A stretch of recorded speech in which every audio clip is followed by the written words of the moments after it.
If there's one thing we've learned about business and life, it's that people are the X factor. They constantly surprise us, both in amazing ways and not so much. We're Ben and Syya, and welcome to the Gnaw on This Business Bites podcast. This show is all about real life things we all deal with every day, how they relate to business, and how to make some sense out of our daily chaos. Welcome to the show.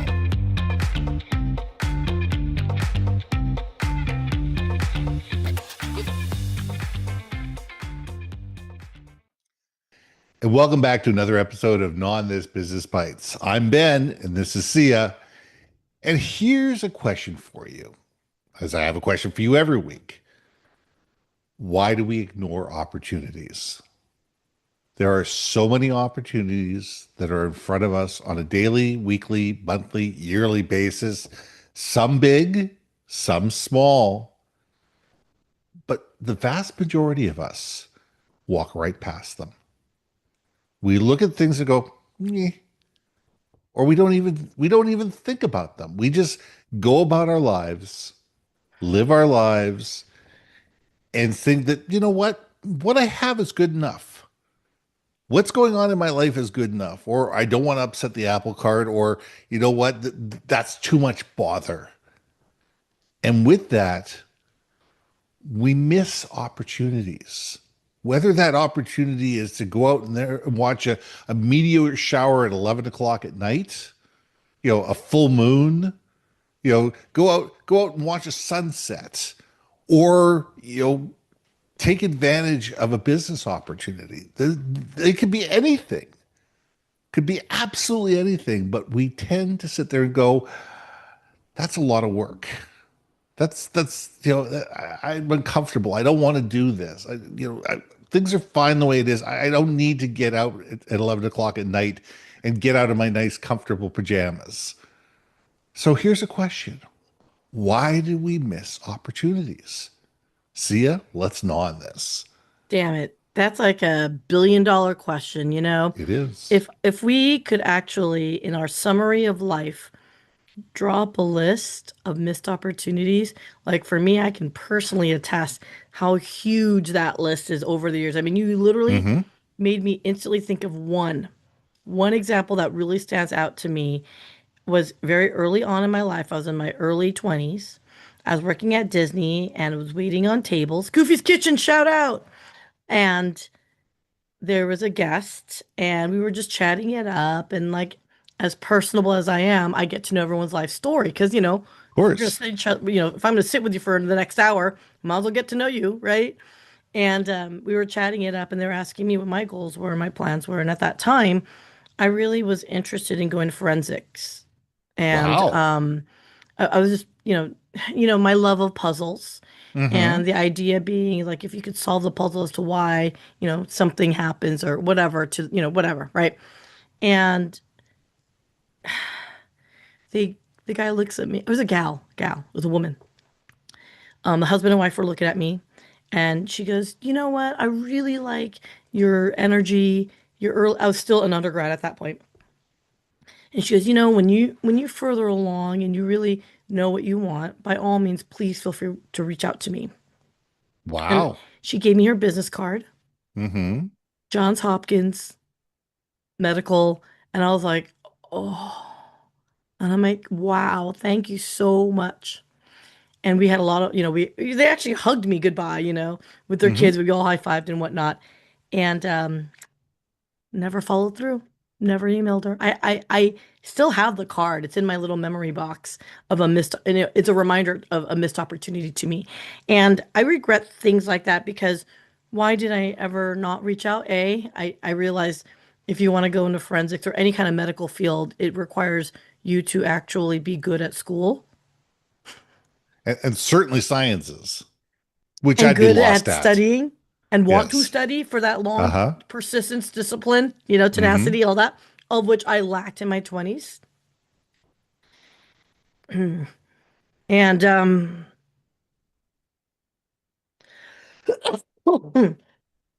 Bless you. excuse me. And it's that fear of failure. I impressed them with my hour long, I'm witty.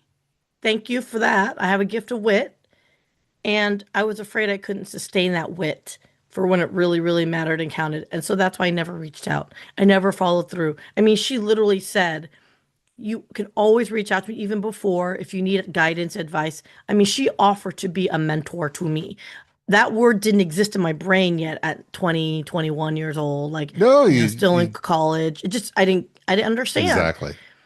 And man alive, what a missed opportunity. So fear of failure, fear of looking like an idiot, that for me has resonated in other experiences and opportunities as well. And it's such a shame. Early on in my career, before my corporate life, I have been given so many times opportunities of mentors inviting me to be part of their world, part of your world. And I said, nine, no, yet. It's just a damn it, man. Get your ego out the way, peeps. So everyone that's like listening, I know you've got a story. So please, someone, you guys just write one story of that. I mean, that mine was instantaneous when you mentioned that. Sure. Like it was instantaneous. Is it regret? Yeah. Is it, you know what the other thing too?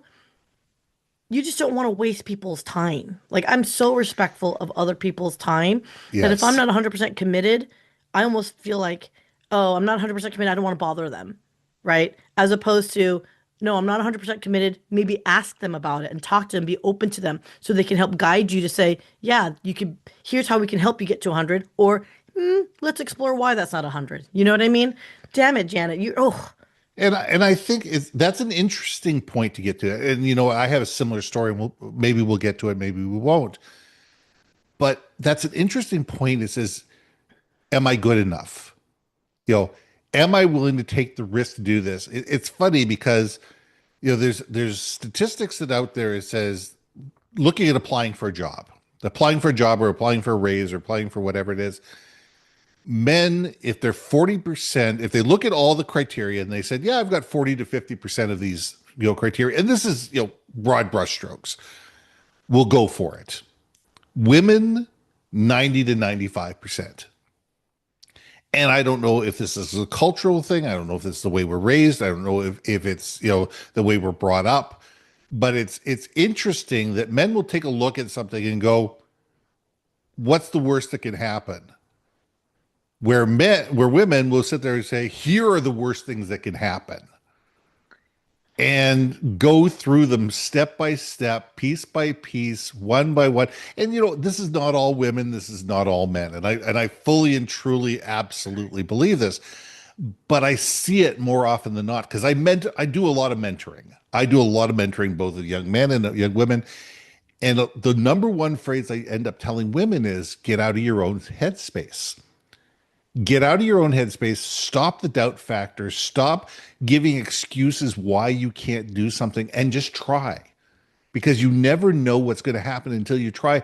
And I find I have that conversation far more with young women than I do with young men. Do you want my 2 cents on that? Absolutely, since I'm not a woman. Yeah, there's a full gambit of this, okay? And it's unsubstantiated because I'm not an encyclopedia, but let me just tell you from my personal anecdotal experience and or as a hiring manager, I too have seen, Yeah. I mean, gosh, I had a job that we had to fill and 99% was male. Hmm. And and it was crazy. So yes, women have a tendency to, if we don't check box every single thing, we're not qualified. Right. And I think that's a societal thing, right? To being brought up pressures for women performance and the expectation, good, bad, ugly, or indifferent. It sucks. You could be just as good as your peers of other Hmm. genres, Or better. but you have to work twice as hard to get the accreditation, the acceptance, the accolades in order to stand out because there's an assumption that I hate to say it, man. It's so annoying. I remember sitting in rooms full of men and just not getting any level of respect or attention, and it just was frustrating. Now, I also believe there is something to be said about being risk averse. Men, good, bad, ugly, or indifferent, are used to rejection. So, meaning from a societal perspective, may not apply to now, but back in Hmm. our day, men made the move. They made the first move to invite Yes. a woman out on a date, and there's a Yes. lot of rejection involved. So it's normal for men to get rejection because that's kind of hedge your bets, right? Yeah. Whereas women asserting themselves, we're not used to rejection in that capacity, in that way. And so, therefore, putting ourselves up and out there, again, if I'm going to get rejected, I better be freaking massively qualified. So now I have a reason to be like, what the hell? Right? But I Because, also find that women take rejection far more personally. yes, You know, yes. I also find that women take rejection a lot more personally. What's wrong with me? You know, what don't I have? Why aren't I qualified? This, that, the other thing. Instead of thinking, oh, maybe somebody was more qualified than I am, it's going into the self introspect of what's wrong with me. And a lot of people, male, female, whatever, don't want to go there. Don't want to ask the question, what's wrong with me, because they don't want to know the answer. Or they don't want to know what they think is the answer. And that's a challenge. And I think that we as people need to be more, and as companies, we need to be more less risk adverse. We need to be able to sit there and say, you know what? Sometimes we just need to take a flyer. Sometimes we need to take a risk. Sometimes we need to get out of our comfort zone and try something just to try it. I'm not talking about betting the farm. I'm not talking about life and death risk. I'm not talking about bungee jumping without a rope. I'm talking about sitting there going, there's a rope. It's been certified. They've tested this rope. We know that worst comes to worst, I'm going to get a face full of water as I jump off this bridge, but the exhilaration factor is going to be worth it. Okay, let's go. And just being willing to try things. And I think as a society, we have become far more risk adverse. We have put ourselves far into boxes and sit there and say, don't lift your hand, don't raise your head, don't make a wave, and and basically make sure that you are the safe choice. Man, guys in the like that are commenting right now is I'm really intrigued to hear.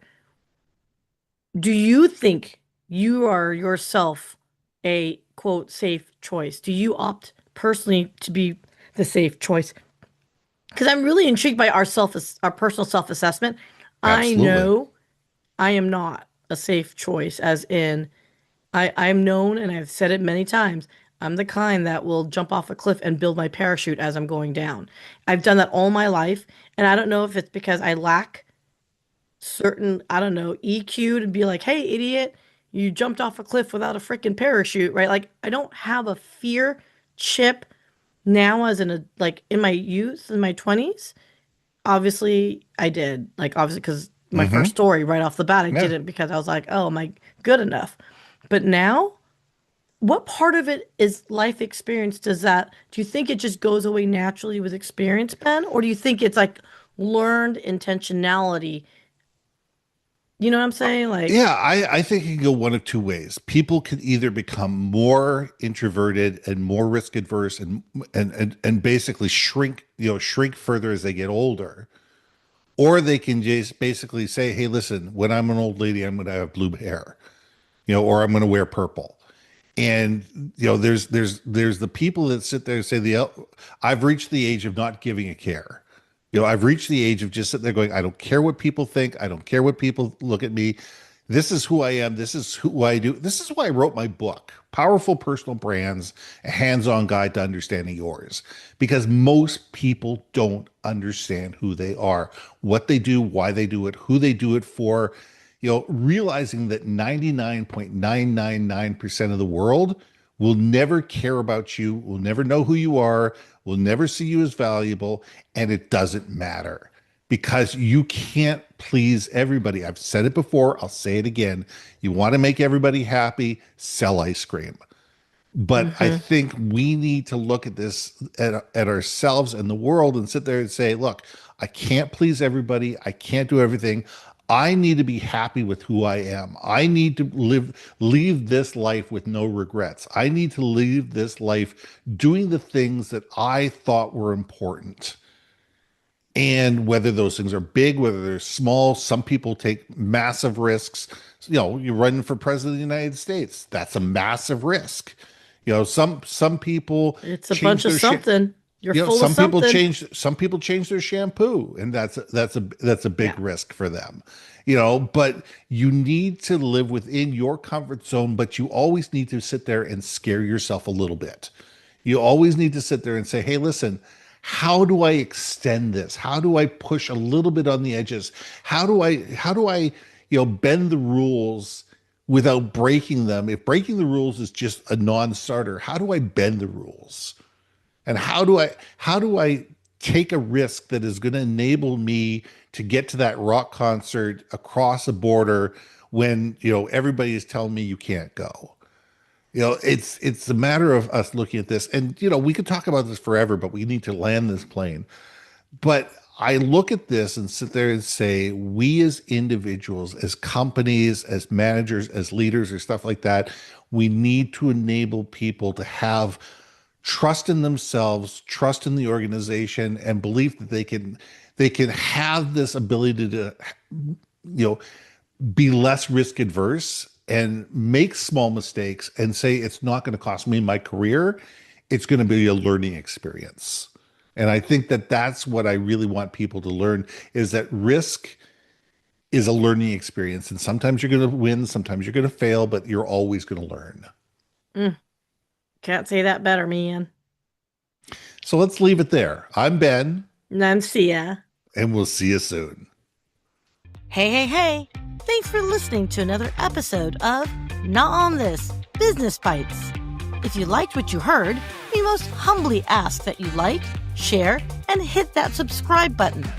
If you want to communicate more effectively within your organization, contact Ben at IamBenBaker.com or me at BrilliantBeanMedia.com. We can help you build your community, brand awareness, and personality through digital content and podcasting. We cannot wait to hear from you. See you next week for another episode of Not On This Business Bites.